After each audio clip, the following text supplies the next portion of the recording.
thought it was so much fun. These people who Yeah. are so annoyed and bothered by it, I'm like, what movie were you watching? Because Yeah. I wasn't watching this thinking that this is going to be the next Titanic or the next Casablanca. Yeah. It's Space Jam 2, man.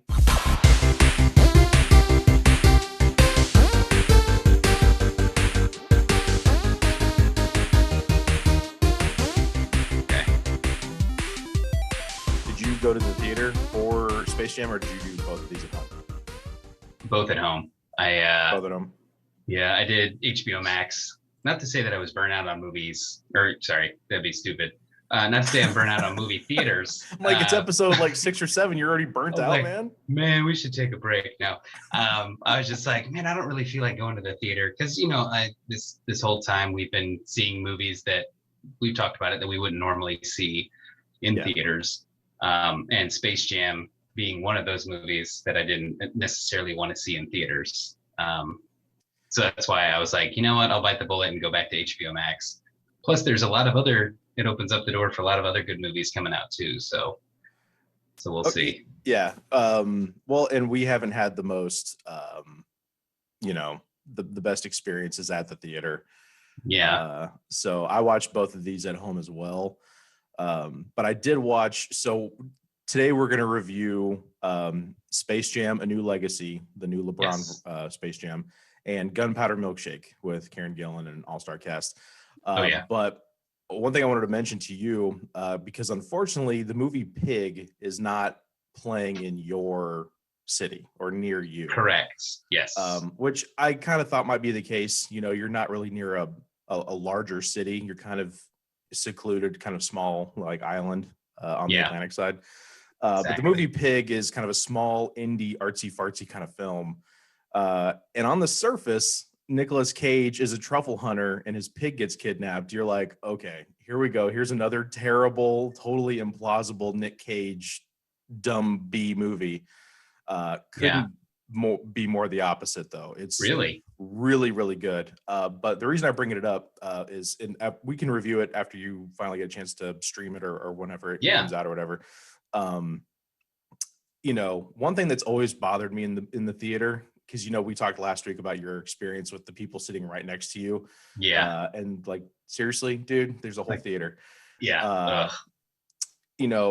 I really can't stand when I hear children or babies, especially babies. Now, if I'm going to see like a Pixar movie or a family film, like I totally get it. No, 100%. But if I'm going to see like There Will Be Blood in the theater and like there's a baby crying, like seriously. Yeah. So, and I feel like those usually happen in wider, popular movies. Yes. But Pig is like a small art house indie film. Like it's at the Arts Cinema. It's the only theater in town that has it. So I think these are like true appreciators of the cinema.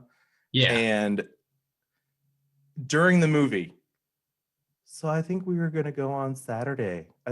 Saturday. Like, I'm like, shut up. Like this woman took a phone call during the movie and like, she wasn't on the phone for very long, but it was enough to be like, seriously? Like it pissed me off to no end. Was that at the Keystone Art Cinema? Space. Yeah, Keystone Art Cinema. I thought that would be like a safe space. People have proper etiquette. I have a similar story. So years ago when Moneyball came out, an ex of mine who lived on the north side was like, oh, let's go to the Keystone Art Cinema, which is one of the first times I had been there. And, she, I think you know who I'm talking about, but she's like, it's not like your East Side theater. Moneyball was an okay movie. One of Chris Pratt's first movies out there. But there were kids running up and down the aisle. There was a person 2 or 3 seats away from me that took a phone call like yours. People were talking during it, like all the way up at the top. And I turned to my then girlfriend and go, so this is better than the East Side, huh? So it's like, I did not have a good experience like the first time I went there. I mean, I went to, subsequent movies after that and saw a lot of good movies. But at the same time, it was just like, this is just real different than the East Side. So people. All those entitled North Siders. Yep, exactly. Yeah. Well, that's this is for like an audience of like 12 people. So Exactly. let's open it up. We're gonna do we'll get to Space Jam 2. Let's open it up with Gunpowder Milkshake. This is on Netflix. I believe it's in like select theaters, so that means like New York, San Francisco, but probably not in the local theater. What'd you think, man? I liked it. It was, I think it was a movie that would have been better in theaters because it was very reminiscent of like a John Wick style mixed with Kill Bill in a sense, because the music was pretty good. And then the action was very like Kill Bill-esque slash John Wick. It wasn't as intense and crazy as John Wick, but there's just a lot of fight scenes that had an air to it that were like that, and also Kill Bill. So I mean, it was a female-driven lead and female-driven cast, really, which kind of was a weird point because literally every single bad guy was a guy, and then every good person was a girl, and I'm just kind of like, it's almost a little political, huh? I was like, that's a not a little much, but it was just kind of like that's noticeable. Which a lot of the music was done by female bands too. I think there's only one or two songs that were sung by a guy or a band that had a male singer, which, it's not to say it was like shoving down our throats, but I just kind of noticed that. And the reason I know that is because I was watching it with subtitles, because I always like to do that in case I miss something. But it was, very female driven story. The person that they were saving was a little girl. And all of the people that came after them, I don't even think they fought a single woman. It was all men. And they said, the firm is a group of men who decide all this stuff. And the women have to come in and clean and do all that other stuff, like clean up after what they did. And it's like, okay. And they're librarians, which is which was a cool scene. Angela Bassett was just good. How they were swearing, and then the kid was around and they're like, oh, fudge this. And I was like, I kind of like that. So, yeah. And they're calling them jerks. Yeah. And it was just like, they were swearing and a good amount of violence. It wasn't like overly done. Like I feel some things can be, but it was pretty good. I did enjoy it. What were your thoughts? I wanted to like it a lot, but it just didn't do it for me. I kind of put it in the same realm as Bad Times at the El Royale, where you think you're getting this movie and you end up getting something kind of different. Yeah. I can't believe that a film this visually striking and this much awesome action can be so boring. I mean, you can't ever overcome a bad script. I don't care what actors you have. I don't care what choreography you have in the action sequences, because there were some really badass shots. There were some badass shots in this movie, but it was so boring. And I think the biggest problem I had with it is the lead, Karen Gillan, who is really, really good. We know her. She's the female lead in the Jumanji movies, the character in the game. She's Nebula in Guardians of the Galaxy. She's been in other things too. But for whatever reason, she's this deadpan talking like this the whole movie. Yeah. And I'm like, if she had shown any kind of, and I don't know that was a her call, or if it was the director wanting that, or if that's how the character was written, I don't know. But whoever made that call made the wrong call. If she had a little more charisma, a little more character, just to make it a little more fun, because it's already kind of a dreary, dark movie. Yeah. Until you get to the action sequences, and then it's really bright neon, which I think is really cool. The part in the parking garage where she's still paralyzed, so that she's directing the girl how to drive the car, I thought was hilarious and awesome at the same time. Oh yeah. There were a couple of that scene where she was doing all that other stuff, because it was. I was just about to say, when she was when she was first paralyzed, she's like, tape the knife to my hand, and she's just kind of whipping her arm around. Was hilarious and awesome. Again, how can a movie this set up to be great be such a dud? Boring? And because how many times are we going to go to slow-mo? How many times are you going to go back to that well in a 2-hour movie? You get to a cool part and then it's slow-mo. Yeah. And I'm like, bro, what are you doing? So I think if I don't think a different lead was needed. I think Karen Gillan Yeah. has the chops to do it. I really like her a lot. And yeah, there are moments where she can really shine. You know, you can't teach comedic timing. You either have it or you don't. And she's correct. got it. And I don't know that they allowed her to flourish because the cast around her did really well. I mean, you had Yeah, Michelle Yeoh kicking ass. You had Carla Gugino. You had Angela Bassett. You know, the three fairies from Sleeping Beauty was kind of how what I took from that, you know. yeah, I can see that. And then her mother was kind of like a fairy godmother because she came back and like helped her like when she needed it most. Kind of, Yeah, I could see that parallel. and I think if this were a different movie, I would want a little more depth in the mom and the daughter relationship than what we got. But again, Yeah, to your point, this is kind of a Kill Bill, John Wick kind of flick, so you're not going to necessarily get that depth of character. You kind of have to just fill in the dots for yourself, hmm, which is fine. But again, visually stunning in some sequences. The bowling alley, you know, the pink and the blue and the neon. yeah. And then her, I've never wanted a jacket in a movie more than that, probably, because that Which was a is pretty sweet jacket, yeah, and you can bowling tell jacket or whatever. they're wanting to go for the iconic look, and I think that's why I relegate it to the same level of like Bad Times at the El Royale. Yeah, You know, you've got the priest, you've got the songstress, you've got the CIA backstory. You're kind of you've got the Charles Manson type character and Chris Hemsworth, and this is Bad Times at the El Royale I'm oh talking yeah. I about. was like, wait, was he in there? But yeah, Sorry. yeah, good. You're going for this iconic, iconoclastic look or Hmm. feel for the movie. And I hate to always bring him up, but I think so many people try to ape him that it warrants it. You're trying to be Tarantino Yeah, and you're just going to come up short. And why? Because Tarantino is probably one of the best writers in movie history, especially when it comes to dialogue. And yeah. this script was so bad.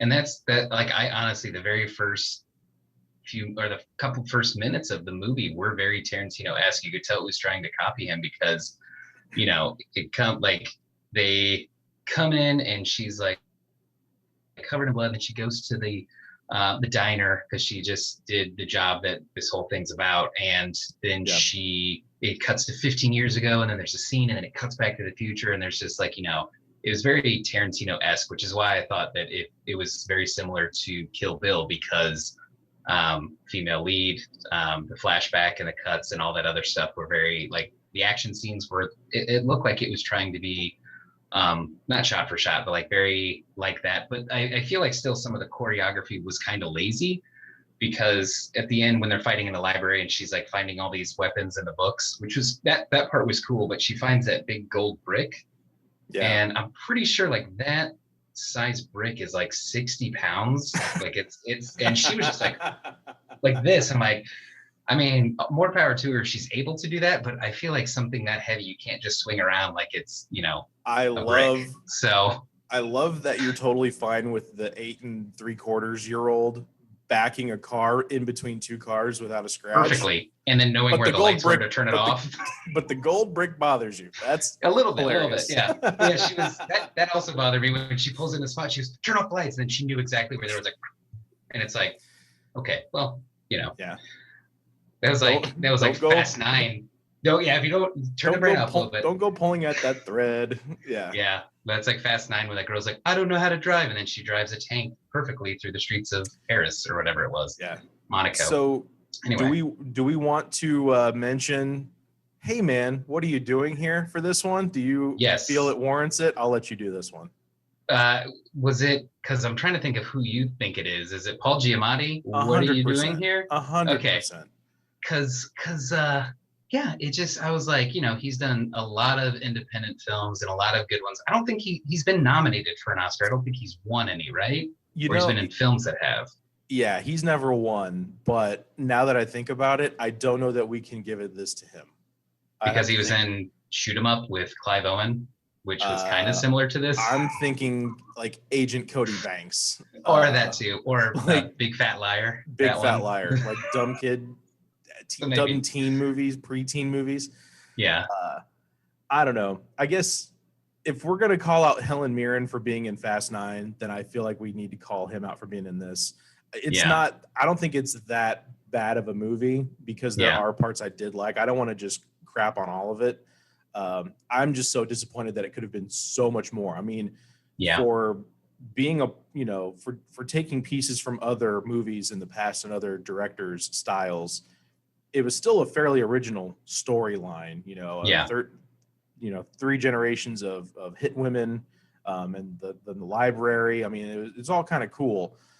So to fall flat bothered me. So that's why I'm like, do we give Giamatti the, hey man, what are you doing here? But I think you could kind of say the same for Angela Bassett, Michelle Yeoh. Karen Gillan is, I mean, I would be shocked if they don't make this a franchise. They bring back the bowling jacket. We get, gunpowder apple pie, or we get something along those lines. So that's why I was like, if you want to do a, hey man, what are you doing here? We can, but I don't know that it necessarily totally warrants it. Not as much as the one we're about to get into in our next review. Yeah. Which with the gunpowder milkshake, like I do like it in the scene. I know we talked about, believability and all that stuff, but I do like the fact that when has her arms paralyzed, she's not like perfect at taking these guys out. And it's like, it makes it kind of believable that, yes, her arms are paralyzed. She has a gun taped to her arm and she can't necessarily pull the trigger, but she's not like facing 20 guys with paralyzed arms and like takes them all out like quickly and all that other stuff. Like she shoots them and she wounds them and like she stabs them, but she can't pull her arm out and like doesn't do a lot of kill blows. It's the other guys that they accidentally just end up killing the other people. But it was kind of like, that part was good. And then the other thing that I wish they tied more into the ending, the very first scene, she makes a milkshake and drinks it. And then you see that she's at the diner and she shares a milkshake with her mom, and it was like kind of their thing. And then that just kind of goes away. Like at the diner, the in-scene diner, they don't get a milkshake and like kind of share it or anything like that. It just kind of, this whole theme that they started out doing was just kind of like, well, and I think they could have done that a little better just to make it, tie it a little better. It's funny that you say that because I felt the exact same way. Really? I honestly thought, do you remember, and I don't know, this maybe gives it away a little bit. So I'm sorry. I guess people probably learn by now they should watch the movie and then see the review. I mean, there's not a ton of spoilers here. But right before towards the end, when she's like, they don't allow guns in the diner. Mm-hmm. I thought there was going to be a gun hidden in the milkshake. Like she takes a sip, like while he's giving his spiel about, I'm going to torture you and I'm going to make you feel things you're going to regret ever, blah, blah, blah, blah, blah, blah, blah. I thought she was going to be like coyly sipping on a milkshake and then reaches in and bam. And then obviously that didn't happen. It's because I was like, well, then why do we call this gunpowder milkshake? I mean, come on, man. Like this is all over the top craziness. Yeah. Like let's go all the way. Pull a gun out of the milkshake, but no milkshake gun.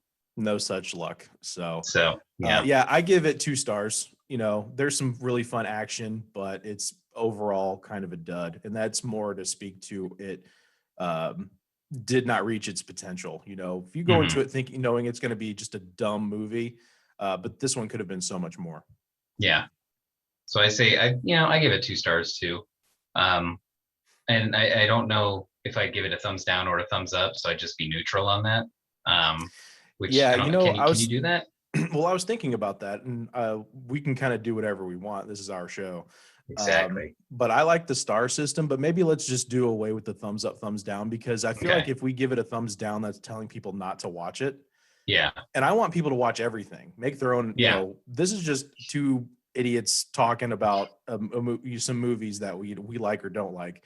But I want people to go and see, because there are movies that were trashed, which we're about to get into. That I'm like, what's the big deal? This is fun. Or there are movies that are, Once Upon a Time in Hollywood, the latest Tarantino from a couple years back, that everybody was like, oh my God, this amazing movie. And I like fell asleep 2 different times in it. The thumbs up, the thumbs down. If I figured, let's just do our star rating, and then people, we could do that. That way, because I will always encourage people, like, no, watch it. You may love it. You never know.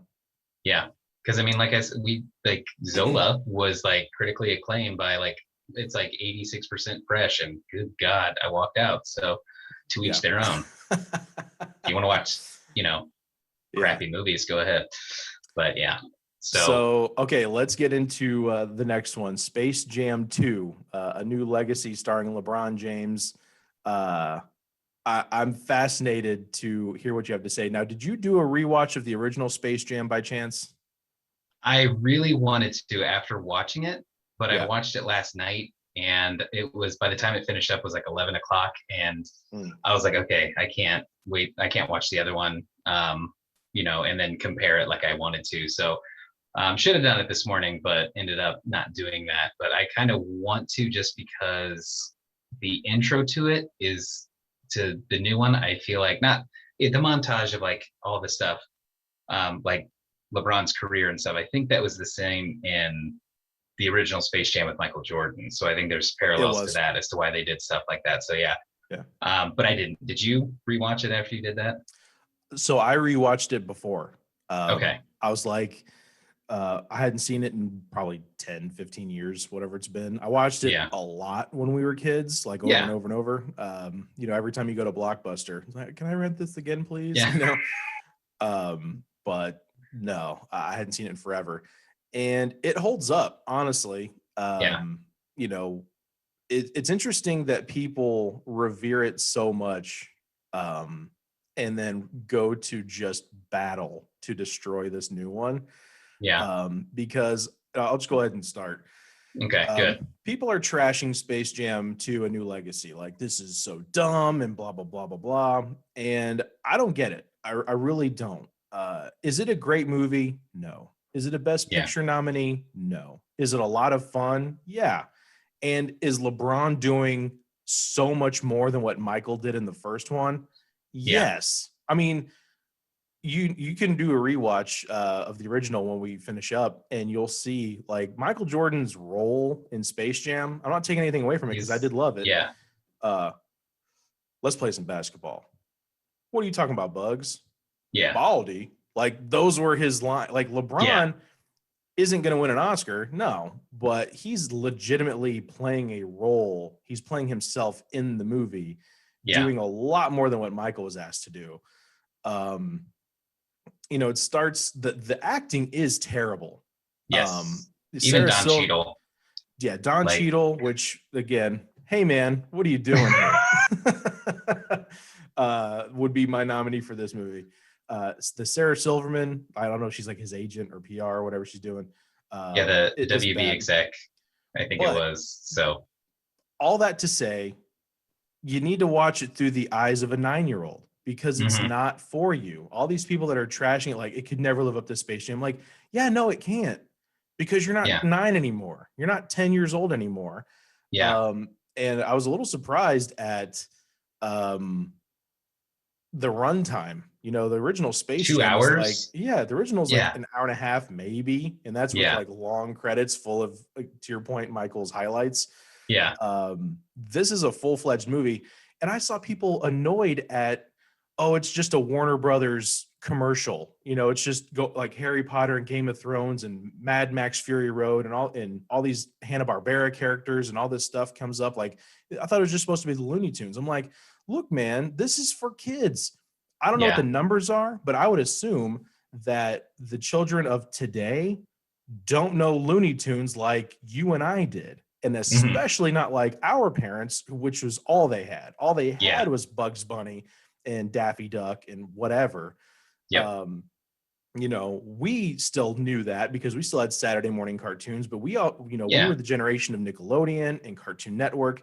So we started to get Rugrats and all that, and Speed Racer and all that other stuff. Well, this generation of kids are so much further removed that this is their introduction to Bugs Bunny, if some of them haven't, or they don't know the Tasmanian Devil or Gossamer. How excited were you to see the monster Gossamer? Right? Not in the first Space Jam. Now he's in this one. Tweety Bird, Sylvester, and how they incorporated finding them in the Austin Powers cameo. And I thought it was like, so much. I thought it was so much fun. These people who are so annoyed and bothered by it. I'm like, what movie were you watching? Because I wasn't watching this thinking that this is going to be the next Titanic or the next Casablanca. It's Space Jam 2, man. It's supposed to be fun. it's a predictable, totally, you can see it coming a mile away story. You know, the trouble with his son, him realizing what his issues have been as a dad, him rectifying it, blah blah blah. They're down at the half because it's gonna mimic that. I mean, it has to mimic it in some way. It can't just be we're winning and then it's like we won. So there's gonna be some kind of conflict, and they just improved upon it in a sense. Yeah. Or built. Some people won't say improved, but built upon it. Correct. So and again, in many ways, it's a different film. I mean, it's so much more layered. It's made for a 2021 audience with all of its. I mean, it's a lot of stimuli. There's a lot of stimulus in this movie. All the lights and flashing and whizzes and buzzers and sounds. And just the crowd of every property that they have that's there. It's like to notice everything. You'd have to pause and like, look, Mick, that's that, that's this, that's that. Yeah. So it's not like, it's, different people probably caught different things with it. Oh, absolutely. And it's one of those, I don't know that I will watch it again. I might, but it's going to be one of those, if you do, you'll pick up things you missed the first time. You'll catch cameos you missed or references. Now, again, it's not a great movie. The acting is pretty piss poor. And again, Don Cheadle, hey man, what you doing here? Yeah. So I give it a positive review. I thought it was a lot of fun. You get exactly what this is chicken noodle soup, man. This is grilled cheese on a rainy day. What did you think? So I thought it was entertaining. I wouldn't say it was like overly good. It is like what you're saying, chicken soup and all that other stuff. Like, somebody said online that, is Space Jam 2 bad, or is it that I'm 37? And it's like, that's what I said. Yeah. So I asked my mom before even watching it. I was like, do you remember Space Jam at all? And she's like, yeah, I remember. I was like, you remember taking us and the neighborhood kids and like going and seeing it? She's like, I don't really remember it. I just know I thought it was stupid. So it's like, okay. So, shout out Mary Jo. I told her, I was like, well, I don't put a lot of stock in what you like anyway, because you like Desperate Housewives. So you know that, but different generation. So it's like, what she saw is Looney Tunes and everything like that. Not as much as my father, of course. But I'm sure that they thought that was stupid, that, they're incorporating all of this, like the live action into Looney Tunes and all that other stuff. And going into this, I think I was also talking to them about how a lot of properties that are still around today, like that and the Muppets and things like that, I feel like they're so old that they're just, they were money making years ago.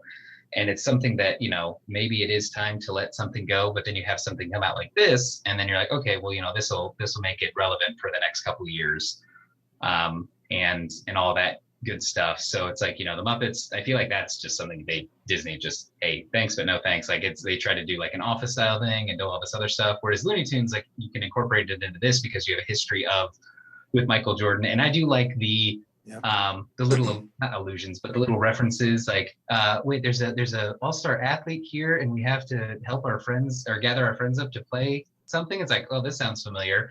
And then the part where my what are you doing here, which makes sense for the storyline, but I was just like, I laughed, like I was like, that okay, that's good. But when they're like, I found Michael Jordan, and spoiler alert, it's Michael B. Jordan. And they're like, why do we get Michael B. Jordan? Where's Michael A. Jordan? Like, we got the B team. And I was like, okay. But I was like, Michael B. Jordan, what are you doing here? Because it's like, he's done so many good things. Because I feel like he really doesn't have like a bad movie. And the fact that I don't know if he was nominated for Creed or anything like that. Or Creed 2, but I know that he did really, really good in that. And so, Creed 2, Cruise Control. Yeah. I was going to say Creed 2, Take Me Higher, or Take You Higher, but that's boo. Yeah, that's boo boo.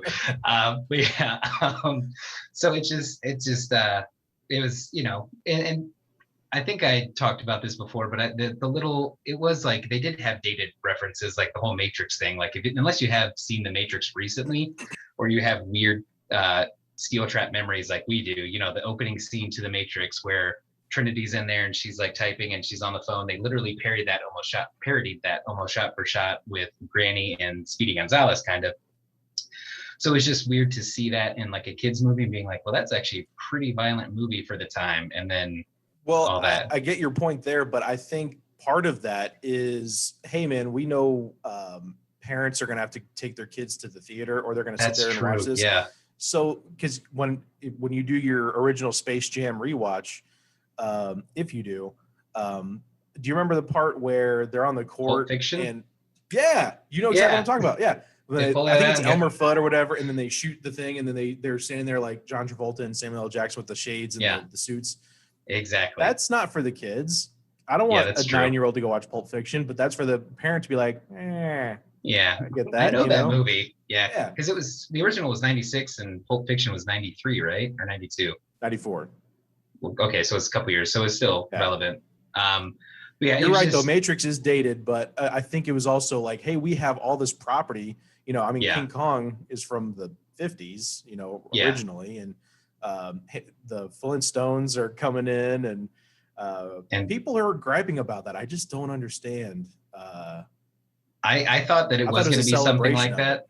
Yeah, and that's the thing too. Like, you realize how many properties they own with WB, and you're like, oh, this is actually, you know, Warner does have a lot of properties, and it's just kind of like, you know, then you kind of think, you're like, well, no company should own that many things, and then you're like, Disney, so who just owns way too much. But it was you know, the whole Batman thing. I was like, I was kind of wanting to be like, oh, it's dumb, but I was like, oh, you know, Daffy Duck was Superman and all this other stuff, and I was like, you know, they actually did a pretty good job. The one thing with talking about bad acting, the one part that just I didn't understand, I was just like, come on, it could have been so much better. And LeBron's been in, you know, movies like Trainwreck. She was really good in, by the way. Yeah, and he's been in a couple other ones too, if I'm not mistaken. But when Don Cheadle drops him to the Toon Zone, or the what is it called? It was what was the space called? It was something space. The server sphere. Serververse. But, or I think maybe that. But anyway, when he drops him down and he goes to the Toon area, and his scream for like falling was just, and it was like, okay. You know, I know what you're talking about, and that bothered me a little bit because he really wasn't able to voice act very well when he was cartoon him. Like it was the same. It was the same one for multiple different falls too. It's like they hit a button. So it's like they could have done better with that. The other thing is too, if you know his son, you find out he doesn't want to play basketball that much. He wants to be a programmer, which more on him for that. But I think it's just because of, you know, his age and everything like that, just in the movie. But like him calling the game Dom Ball, it's like no one's gonna understand Dom Ball. Like if you're trying to reach a mass audience with that, like if you're gonna mass produce a game, you don't call it after yourself because that's just dumb. But anyway, that was just like a little thing that to put in there. Yes, I'm faulting a 13-year-old or however old he was. Don't call it things. Make it more mass appeal. I can't believe because this is a bad movie a lot of the time. But fun. That's what you zero in on. That's hilarious. Like Dom Ball. It's like, I don't know much about that, but okay. Why would this fictitious 13-year-old name it this? Like, yeah, come on. Name it something more mass appealing. Oh, well, okay. I thought you were gonna go in on Don Cheadle's rant of like it was the laziest exposition I've ever seen. Oh yeah. LeBron and he did this to me and I'm gonna do this and blah blah. I'm like, oh my God, this is terrible. Yeah. But you don't like that it's Dom Ball. Dom Ball. What the heck? Like Gumball, right? Oh, I guess, yeah. That doesn't make sense. That's nothing. But I do like I knew that the ending would be that Bugs would take the shot because his look at the ending was just like, I got it.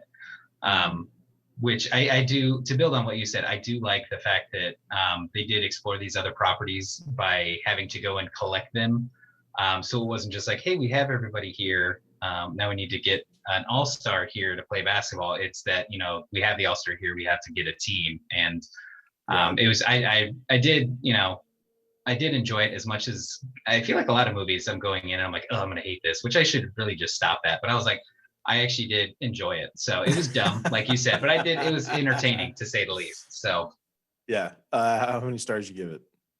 I give it 2 stars because it's entertaining, but it's not like you said, so I can't name all the characters or all the basketball players from Space Jam, the original one, but I liked how they got their powers from, Muggsy Bogues and all the other ones, to play basketball. In this, they just kind of like character design and did all that other stuff. It was an interesting way that they did it, in a more modern way, but I didn't know a lot of the basketball players that they talked about, although I don't really follow basketball much anymore anyway. So I was going to say, I would be surprised if you knew who the players were. LeBron James. Right? From Trainwreck. That's how you know him. Yeah. Which I do. Also, speaking of, from Trainwreck, and then he might do some other things. But I do like that they kind of jabbed, his career a little bit, because he's like, they were like, he went to Miami and then Cleveland and all that. And so it was fun to see that. So that was fun because he's like, the kid, one of the greatest basketball players of all time. Don Cheadle's like, the jury's still out on that. Like, that's funny. Yeah. That's a good line. But yeah, I give it 2 stars. All right, I'll go 3. Okay. I know it's not good, but I don't think it's supposed to be. I'm not going to watch Space Jam: A New Legacy through the lens of me watching, There Will Be Blood or Django Unchained. Like, this is in this sphere. It does the work. It does the job. Kids are going to go to this and absolutely love it. And I think that's the point. So for me, no, it's not for me, but it also has a lot of it has a lot more good than people want to. I think people are going into this wanting to protect Michael Jordan's legacy, and they just don't like LeBron because he flops. I get that. He infuriates me from time to time as a Pacers fan. But I'm not going to deny him props for a good movie. Although Don Cheadle was pretty terrible. So 3 stars for me. Although he said, "King Kong don't have nothing on me," and then King Kong's in the crowd. He's like, "Oh." That was good. See, there's some fun moments in this movie, man. Yeah. All right, so that's Gunpowder Milkshake. That is Space Jam 2: A New Legacy. Is that what it? I think it's A New Legacy. All right, let's review, and we'll be back next week. Love you, buddy. Love you too.